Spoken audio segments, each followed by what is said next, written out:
Good afternoon, everybody. Welcome to Circuit Paul Armagnac de Nogaro, and welcome once again to Clio Cup 2022. My name is Chaz Draycott, and I'm here to talk you through this afternoon's action. Once again, as you see here, it's not quite as hot as it was on Friday, but still, the racing will be just enough to warm us all up. Nicolas Milan takes pole position from his teammate Marc Guillot, both of them looking to get a win after coming so close yesterday. David Pouget, yesterday's race winner, will start from third with Alex Finkelstein, his teammate, on the second row with him. Mathieu Lannepoudon and Joran Leneutre make it row 3 with Leo Jousset and Aurélien René on row 4. Jerzy Spinkovic is then ahead of Guillaume Maillot, rounding out our top 10 with Mathieu Rigoulet and Chen Han Lin on row 6. After an accident yesterday, he had a fantastic qualifying and was promoted up to 12th place. Pierre Monmanet is back after his accident yesterday on row 7 with Julien Bazire alongside him. Antoine Bordegaray lines up 15th.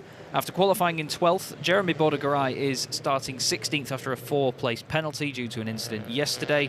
Then we have Horn and Cédric Delcroix on row 9. Row 10, rounding out our top 20, is Laurentiades with Julien Febvre.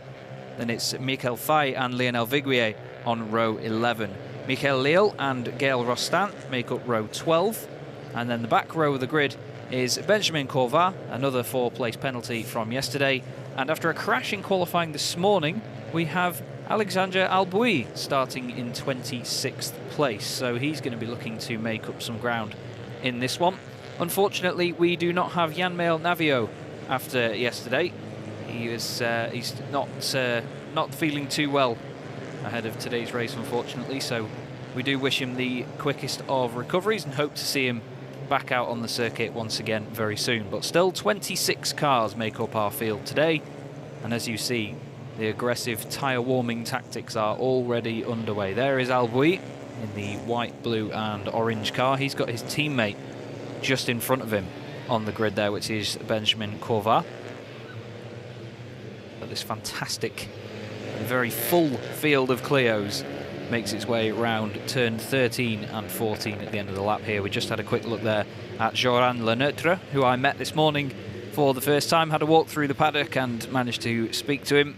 He's a very, very quick young man by the look of it. Very, very quick indeed. He was very, very impressive in practice on Friday and on Saturday, and of course qualifying as well. Inside the top 10 on both occasions. On yesterday's grid, he started 8th. Today, he's improved 2 places and starts 6th. But he's got Lannepoudon and Finkelstein to think about ahead of him. And then, of course, the top 3 from yesterday's grid, just in a slightly different order this time. Milan ahead of Guillot and then Pouget. We saw a great scrap earlier on in the race with those guys yesterday. We have Michael Lille making his way into the pit lane, unfortunately, in one of the 2 Castrol branded cars from Milan competition. Hopefully all is well there. Just made his way past my window now, but the lights are on and round 2 of Clio Cup 2022 is underway. There's a lot of wheel spin from Marc Guillot, but he manages to get the car off the line well. Guillaume Maillot's made an absolute stormer of a start, so too has Bazire a little bit further down the order. They all make their way through turn 1, but it's still Milan from Guillot, and then Pouget is holding up everybody else. He had to move over to try and cover off from Mathieu Lannepoudon. Finkelstein under pressure as well from Maillot, who is side by side with, that is Leo Jousset in another one of the Milan competition cars. Side by side further down there, Delcroix involved in that. You can see Albouy trying to make his way through as well. There is Horn behind his teammate, which is Monmanet. Big damage to that car yesterday after his accident.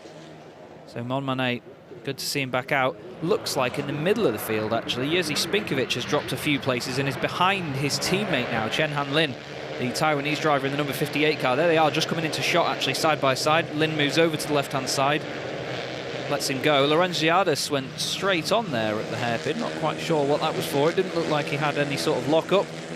But everybody, by the look of it, continuing to make their way around what has been a very, very clean first lap. But at the front, cars 1 and 2, positions 1 and 2. Nicolas Milan from Marc Guillot. Milan competition leads Milan competition.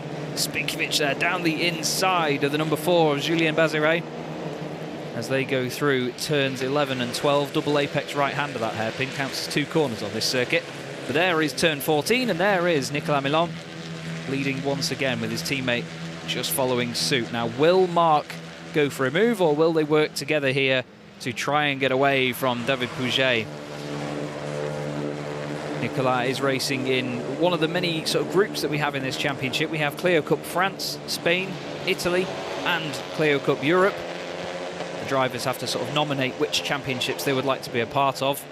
Nicolas is part of Clio Cup France. Marc Guillot is not. So importantly, as we saw yesterday, it was all happy families and all smiles after the race, and there was nothing sort of on the surface of that was incorrect, really. All of the guys were happy with yesterday's race. Marc was not upset the fact that there was tiny contact with Pouget, because it doesn't affect his championship. He is just out there to enjoy the racing, essentially, this weekend. So with Milan finishing 4th on the road, he was still 3rd in Clio Cup France, and now he's 2nd on the road, but still 1st in Clio Cup France, if that makes sense, as Marc Guillot goes down the inside. Guillot now stays in front after going through turns 9 and 10. Very difficult indeed to make sure that you stay in front there, because once you get out of that hairpin at turn 7, you can very quickly go one way then the other. You can have drivers perform some sort of cutback manoeuvre on you. As our camera goes for a bit of a spin there, it's still Guillot from Milan. Guillot's actually dropped him in this sector by the look of it, and Pouget is starting to close back up. So now that there has been a move and there has been a change for the lead, that has certainly upset things slightly. Here's a quick look back at the start then. You'll see massive amounts of smoke there from Finkelstein on the right-hand side of the shot. Pouget instantly moves over to the left to try and cover off from Lana Poudon. Look at Guillaume Maillot, though, in the bright orange and yellow car there, down the inside of Le Neutre.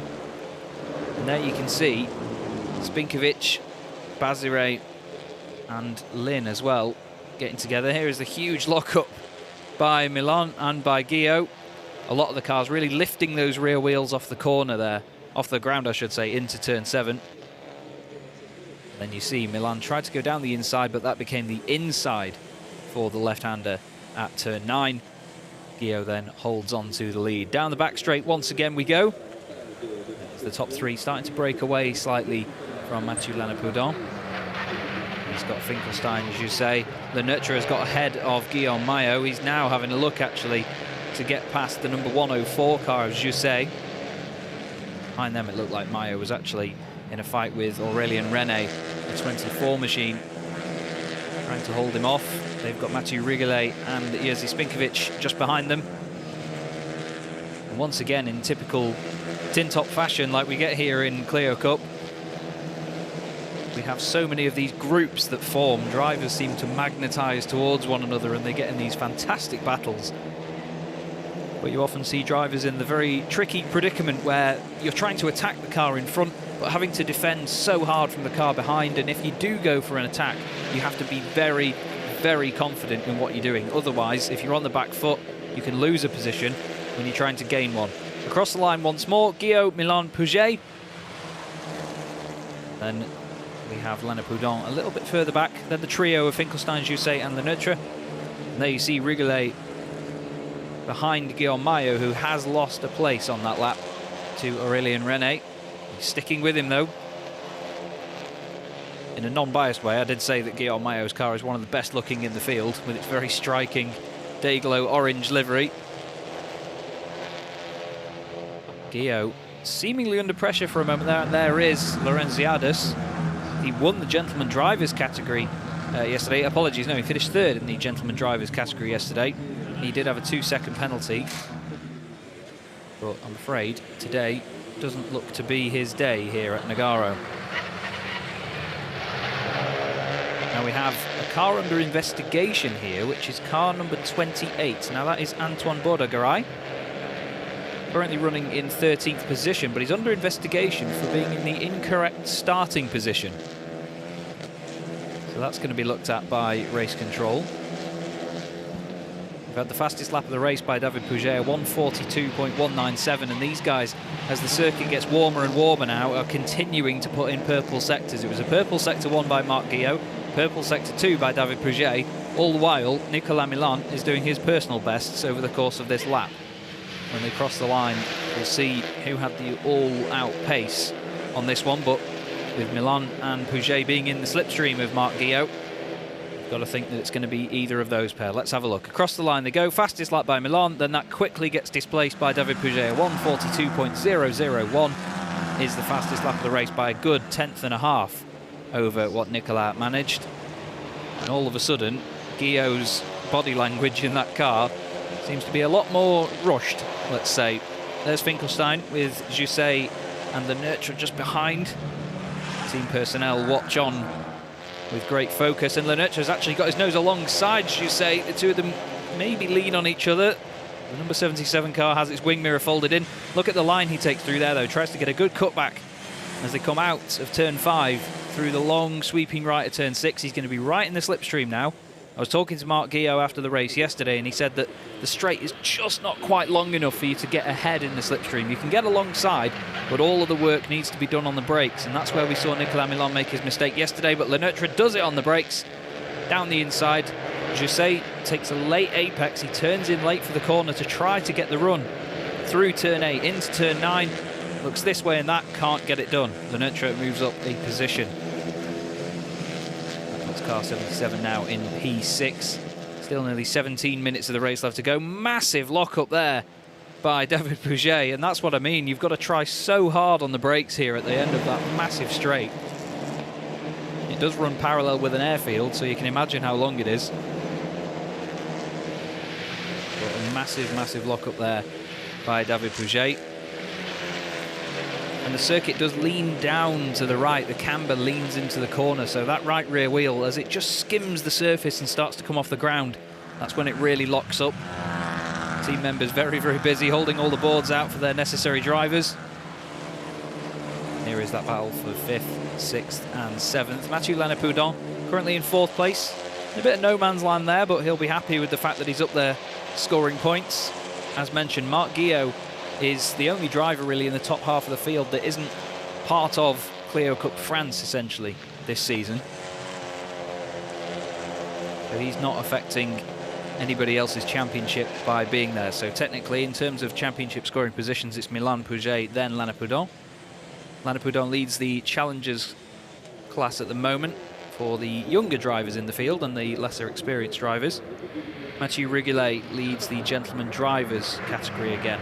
Drivers over 40. And look at that on the brakes there again by Pouget. That right rear wheel not wanting to play ball at all. But it has to be said, it's been a very dominant performance by these 3 drivers in particular this weekend. Guillot and Milan, especially in the earlier practice sessions in the week, were setting some incredible pace and seemed untouchable. But if there's anybody that's going to go after them, it's going to be David Pouget. Trust me on that. After what we saw last season from these guys, 18 wins between them over the whole season. 9 of them came from Nicolas Milan, a man with double digits in terms of how many championships he's won in Clios. There is Guillaume Maillot. I told you it's a pretty car, although he gets a lot of curb there through turn 13. He's got Spinkovic right behind him, who has had a warning, by the way, for track limits at turn 9. So too has Julien Febreau and the 29 of Alex Finkelstein. Now there is Bazeret, and look at that behind him. The number 25 car already of Alexandre Albouy. Now don't forget, he started 26th on the grid. He's up to 13th position. It's been an inspired drive through the field from him. Made an unforced error during qualifying. The car snapped one way then the other on the grass this morning. It was very cold on the circuit during quali. So on cold tyres, he unfortunately just let the back end go and it snapped out the other way and put him in the wall. But what a great drive this has been. He's on the back right now of Julien Bazeret. You can hear the tyres screeching and scraping along the ground on the way into turn 7, can't you? As these guys push them to the absolute limit. And they lock up time and time again. Guillaume still leads from Milan, Pouget, Lanapoudon, Finkelstein, Lenertre, and Jusset, Aurélien René. Guillaume Maillot is now behind Jerzy Spinkovic though. Spinkovic has got ahead. Moves up into 9th position. That's back where he started. He dropped a couple of places off the line.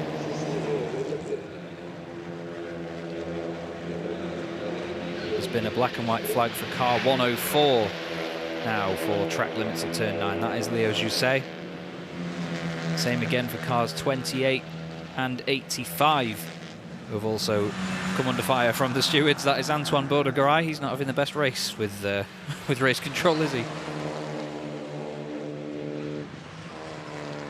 This top 3 continue to push away at the front of the field. Look at how much curb they're using there through turn 2. The cars really bobble around and bounce. There is Mathieu Lanapoudon, 4th position, lifting that right rear wheel off the ground. Now watch as the car goes over the weight transfer, over to the left. The left rear wheel will come off the ground now, look. There you go. They really lean on the outside front tyre when they throw these cars in. Front wheel drive, 200 horsepower, these Clios, so they've got a lot of power up front. They really don't weigh anything either, but they're such sturdy, little, strong, beefy cars. They're fantastic fun. Right now, though, we've got a battle with Alex Finkelstein and Joran Lenertre. Those two were side by side. Lenertre gets in front, moves over to the right-hand side to defend. There's plenty of smoke once again. I can tell you it's not from an aerobatics display at the airfield. It's definitely one of the top 3 locking up the rear tyres. Finkelstein now on the back foot, but Lenertre goes in a little bit too deep into turn 9. Finkelstein puts his nose down the inside, can't quite get alongside all the way. They skim their way around turn 10. He hasn't quite got the advantage. Now, interestingly, the 77 car I mentioned earlier had its wing mirror folded in. It seems to have undone itself somehow over the course of the race. Whether Joran has leant out of the window and done that himself, it was on the driver's side. I'll have to ask him later. But still, Finkelstein drops a place. That puts him 3rd in the Challengers Cup at the moment, 6th on the road. There go our top 3 again. A little bit of a sketchy moment there for Guillaume as he goes really wide over to the right-hand side, tries to open up that first corner. Here's a replay, and that is Chen Han Lin skipping through the gravel. Comes back on with Julien Febvreau. Whoa, big scary moment there for Julien. Tried to leave as much space as he could, and then cuts back in front there of one of the GPA racing cars. A little bit of a scary moment there for the French voice of Formula One, Julien Febvreau. He has quite a bit of experience in other racing cars as well. Did do Clios a few years ago. He's a very, very nice guy. Met him on Friday. Commentator to commentator, had a good chat. But look at this right now. These guys aren't up for a good chat, are they? This is Finkelstein chasing down Lenertre. Right behind them as well. Let's not forget they've got Jusset in there as well. Look at the big gap we've got here, though. That is Bazire. The gap back from Bazire to Bourdegaray is a good 10 seconds nearly, as that is Pouget having a look down the inside of Milan just a moment ago into turn 7. Still nothing doing yet. There's smoke pouring from the back of Pouget's car, but there's nothing wrong with it. It's just that rear tyre is skipping and skimming along the surface, just shredding rubber off as it goes. I imagine it's like a 50p piece like we have in the UK. Everybody on the pit wall still studying form. Now here's a moment from further down. This is the 2 Bourdegareys together. That is the number 31 machine of Jeremy down the inside of Antoine. Right behind them is Horn and just about everybody else. There's a big train in there. Lionel Viguier in that as well, the reigning Gentleman Drivers Champion. Now, Alex Albouy has actually done the fastest lap of the race, it seems. He's done a 1:41.8 as he continues to ascend up the order. He's past Mathieu Rigolet now. He's up into 11th position. Here are the lead 2 in the opposite order to how they started this race. Marc Guillaume made the move early on to take the lead. And he remains to be in front of Nicolas Milan. Now, Nicolas is closer to Marc than David is to Nicolas, which is important for the 2 Milan competition cars at the front. Again, look, Pouget just pouring smoke out the back. Milan giving Guillaume a bit of encouragement round the corner there. He says, Come on, son, get on with it. Get that car around. Nothing subtle about the bright yellow Clio of Marc Guillot. But he and his fellow yellow car enthusiast David Pouget have had some amazing battles, not just through last year but over previous seasons as well.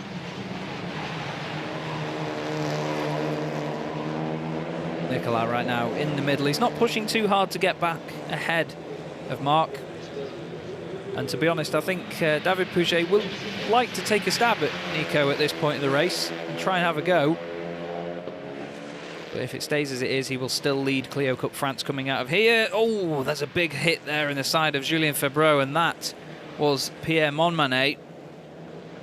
Puts his nose down the inside. I'm not quite sure Julien expected him to throw it up the inside like that. But as I said before, these cars are very sturdy. They're really tough little machines. They can survive a lot of door banging like that. Right rear wheels off the ground once again through turn 4 for our top 3. Then it's the turn of the left rear. Fortunately though, the wheels that are doing all the work, the front 2, are the ones that don't get any chance to have any rest. No respite for them.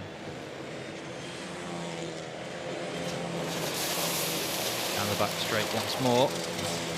Now we could hear somewhere, it sounded like somebody kicked up a hell of a lot of gravel. Not quite sure where that was from, but certainly heard that then over the feed. And now that is Julien Febvreau. Now has he got a front left puncture, because he had a hit on the left hand side earlier. He has had a bit of a tough weekend, it's safe to say, here in Clio Cup. And it looks like he has decided to call it a day there. Now there's Viguier down the inside of Lynn. Locks up the brakes. Nicely done down the inside. He wasn't too happy with his qualifying performance, was Lionel. I asked him whether there was any specific problem, despite the language barrier between myself and him. And he just shook his head and said it was his fault. Said that he wasn't happy with his own performance, but managed to make his way up through the order. Horn has made his way into 3rd in the gentleman drivers category. At the moment, just 2 cars ahead of Viguier. They have Bordegaray between them in the number 28 car. That is Antoine. And Horn hanging the back end out there all the way into turn 13. The car looked completely sideways on the way in. But the back end is literally along for the ride in these Clios. To the start of another lap. Here is the number 115 car, which is Gael Rostan. Took a long run through the gravel yesterday and got black flagged, unfortunately, during the first race of the weekend. And here is Albouy, who I believe is now inside the top 10 after overtaking Aurélien René. Continues to absolutely fly up the order. Actually, no, Albouy has actually made his way into the top 10 after passing Guillaume Maillot. Now he's ahead of René. These two still going at it. Finkelstein round the outside of Le Neutre. Le Neutre tries to just say, get out there, sunshine. You don't need that part of the road. Finkelstein all over the back of him. Maybe a little bit of a tap and a rub. What we call a braille pass. Nearly gets it done, but backs out of it. Plays the respectful game. And that's always good to see as well. Le Neutre had no respect for track limits there for sure. That has to be said. I think we've just had Febvreau make his way into the pit lane, unfortunately. Yes, you can see him in the back of the shot there, nicely timed. I think maybe he had a problem with the car. It seemed like it didn't want to behave, leaning on that left front tyre, and that was where he had most of the contact, unfortunately. Now Le Neutre is a bit wide through turn 13. How's that going to affect him through 14? Is he going to be able to get the run? Is Finkelstein going to be able to make anything of this? Looks like he closed a little bit down the not quite straight here at Nogaro. Plenty of curb on the way in.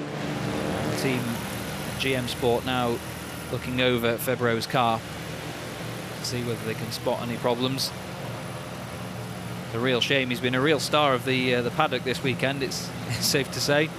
People asking for autographs left, right and centre. It's great to have him in the paddock.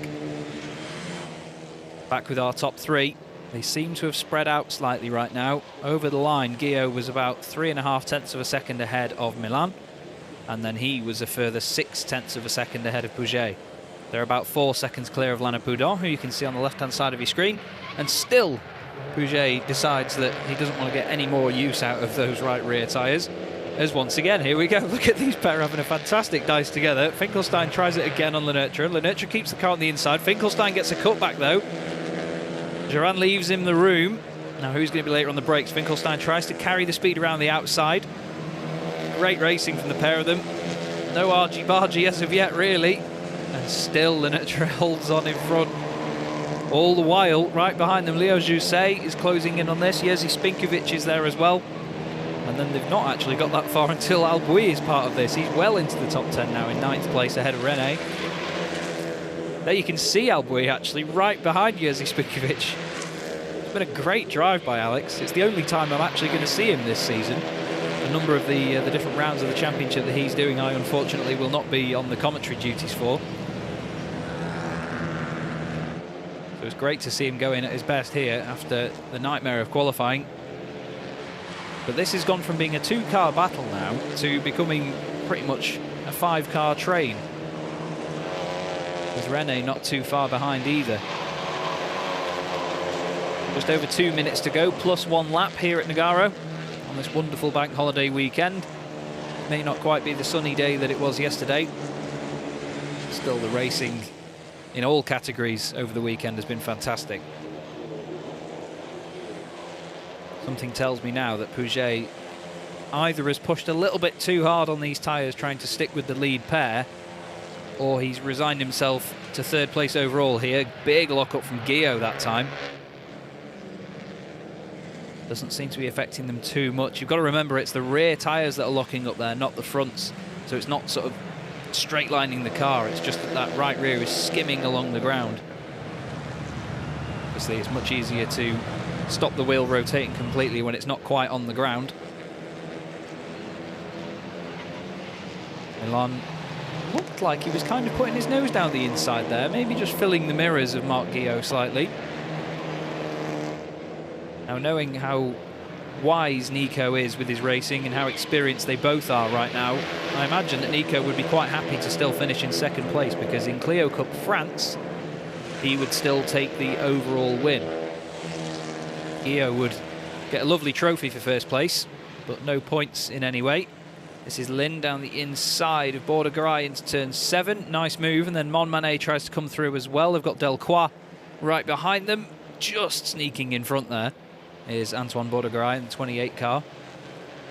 And into turn 9, all was sorted out. 40 seconds to go then, with another lap. Guillaume's car bouncing its way through turn 4. Now, one of 2 things, maybe even one of 3 things could happen here. Milan could go for a move and get through. He could stay behind Guillaume and let him win the race. Or Guillaume could jump out of the way and let Nicolas win at the very last second. We'll have to wait and see. All manner of things could happen here. Never mind one of 3 things. A lot of things could happen in that 5-car battle further back. Lernertra, Finkelstein, Jousset, Albouy and Spinkovic. Now Nicolas seems to have turned it up to 11 right now. He's started to put a bit more pressure on Guillaume, or at least that's how it looks. They may still just be working as a team together. Let's not forget that they don't have direct communication with each other during these races. The only way you can communicate in motorsport really with other cars is by hitting them, and let's not encourage that, shall we? Into turns 11 and 12 once more, onto the old pit straight here at Nogaro. And it looks definitely like Pouget now has not quite managed to stick with them in these latter stages. Runs a bit wide there, kicks up some of the marbles. I believe we will have 1 more lap to go now as we cross the line. We do indeed. Pouget was another 10th or so slower than the cars ahead of him on that lap. Now here is Delcroix, and Bordegaray snatches the brake down the inside into turn 9. Lovely move. Leaves the room on the exit as well. Good stuff by the number 18 machine. In terms of the Challengers Cup and the gentleman drivers, Lana Poudon leads the Challengers Cup from Lernertra and Finkelstein. And then in the gentleman drivers, it's Mathieu Ruguelet, Jeremy Bordegaray and then Horn in 3rd position. top three make their way down the back straight once more. You can see a bit of heat haze in the air, but I guarantee it's not that warm here. It's about 14 degrees at the moment at Nogaro. Cars skate around on the brakes once again. Gio hasn't jumped out of the way just yet. It's been a very, very tidy race from these guys up the front. Once Gio got in front, Milan certainly didn't protest it that much. There's a move in the background. I think Albouy just got ahead of Jose. He's already cleared Spinkovic and gone up to 8th position. I think he might have even got up to 7th right now, which after starting 26th will be an absolutely mammoth drive. Only a couple more corners to go though for Marc Gio. Took 4 race wins last season, but he had to wait until at least the second half of the season to gain his first one. It looks like he's not going to have to wait that long this time round. I'm going to wait till the very line though, in case he jumps out the way, but no, Marc Gio wins at Nogaro with Nicolas Milan second. David Pouget rounds out the podium, a very familiar podium at that. Mathieu Lanapoudon, a very clean race in 4th. He finishes ahead of Johan Leneutre, Alex Finkelstein, Leo Jose. Alex Albouy finishes 8th ahead of Jerzy Spinkovic, and Aurélien René rounds out your 10. Mathieu Rigolet takes his second win of the weekend in the Gentleman Drivers. A lovely run through the order as well from Albouy, it has to be said. That was a very, very impressive performance. The rest of the field makes their way through. It was Michael Fay, also followed by Benjamin Corva. And that may be the last of our runners. I think Gaël Rostin is still due to cross the line next. And there is the number 115 car, the very striking white, black and yellow design on the GPA racing machine. Nicolas Milan with his hand out the window there, acknowledging the marshals and all of the personnel around the circuit. Pouget alongside Gio to congratulate him, as Gio congratulated him yesterday. And another very tidy race and very entertaining race from Clio Cup in 2022. It's always good fun starting the season here at Nogaro. Very difficult circuit to overtake on, as the drivers have been telling me. It's a very flowing track. It's not that start-stop, as we call it. So there's not many heavy braking zones where you can get it done. There's only really turn 7, and maybe into here, as we saw a few moves, which is turn 9. There's Lanapoudon, after a 4th place finish, wins the Challengers Cup in this race.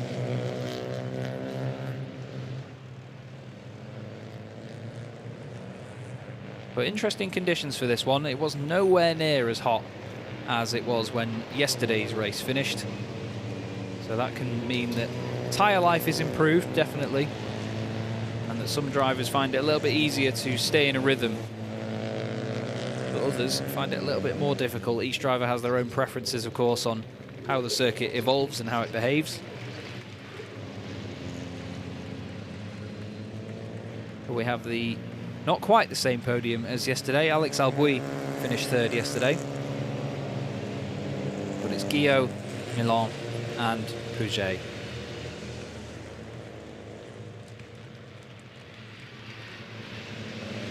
There is Rigolet, who won the Gentleman Drivers category in this race. Interesting little symmetry from yesterday is that the Gentleman Drivers top 3 finished 12th, 14th and 15th yesterday, and they've done the same again today. However, there is your overall race winner. Marc Gio takes his first top spot of the season, and he will be so, so pleased about that. He was a fantastic translator for me the other day when I was trying to speak to a bunch of the team, and I must admit I really need to polish up on my French, it has to be said. But either way, Gio over the moon, great to see. He's a lovely bloke. That is a well-deserved victory, it has to be said. There wasn't too much in the form of protest from Nicolas Milan, but who can blame him? He takes the win in Clio Cup France.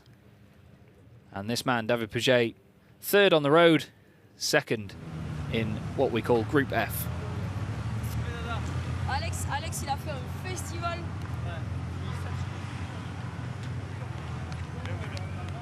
See the rest of the cars filtering through there as well as they make their way back down the pit lane.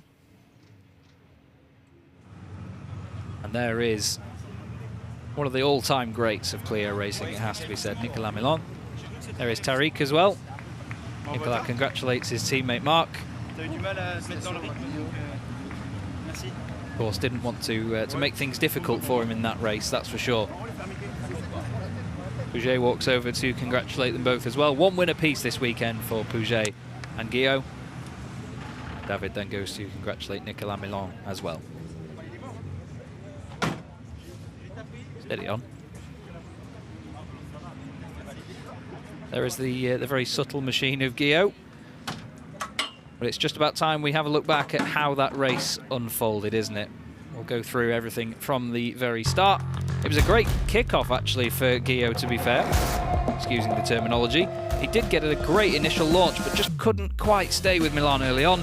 Guillaume Maillot benefiting from a very, very strong launch to try and have a battle with Le Neutre.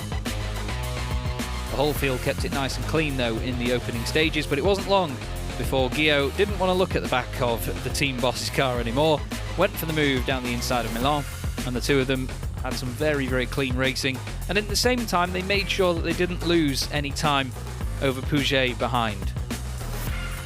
Everybody on the pit wall watched on with intent as the top three started to close together a few laps later, though.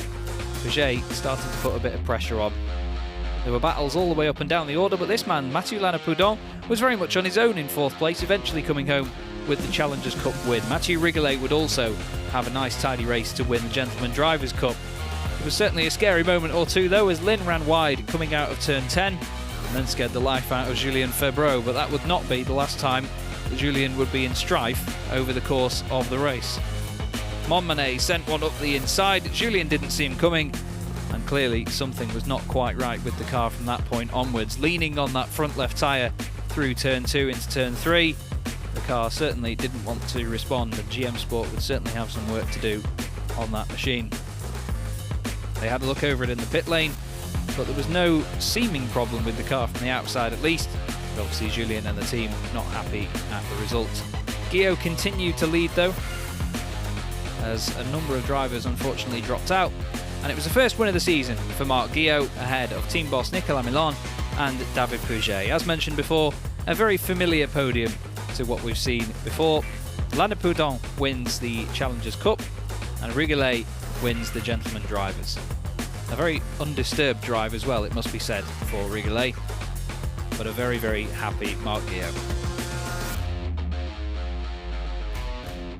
And what we'll do now is have a look at our podium in just a second, I believe.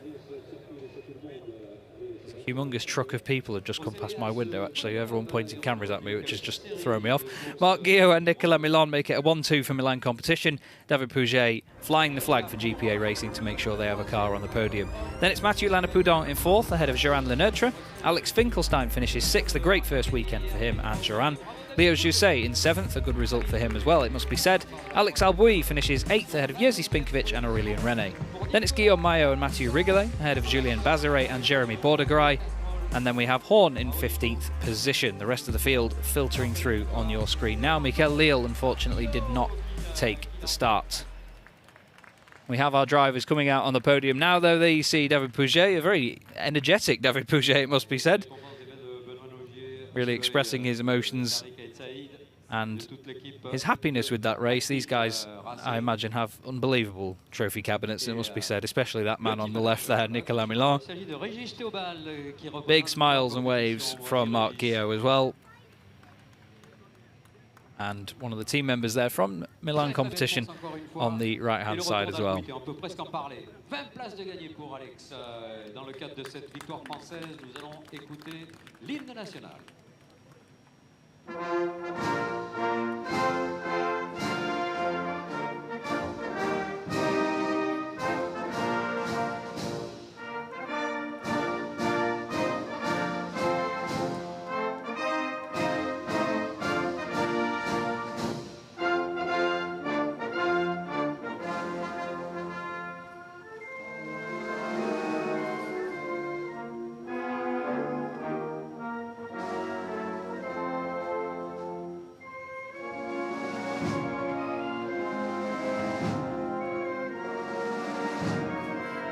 Voilà, merci à la régie, bravo, applaudissements. And there we go, the French national anthem for Marc Guillot in a French car at a French circuit. Seems very, very fitting, doesn't it?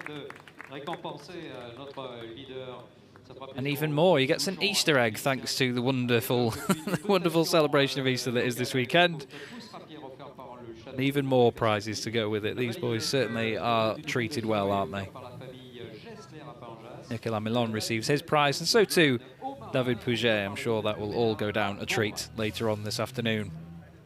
Plenty of packing up yet to be done here, though, at Nogaro, as Clio Cup will move on. In just a week's time, we will be at Jarama in Spain, not far from Madrid.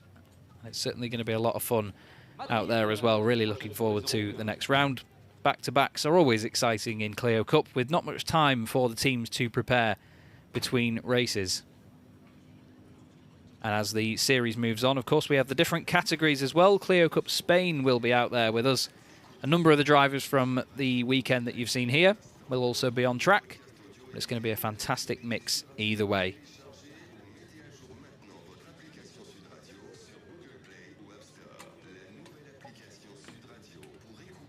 There you see, though, the wonderful towering building here at Nogaro.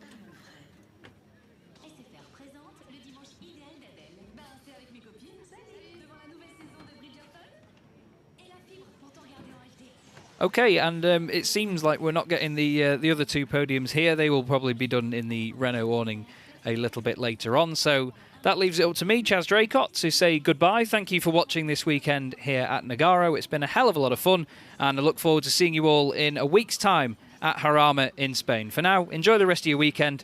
We'll see you soon.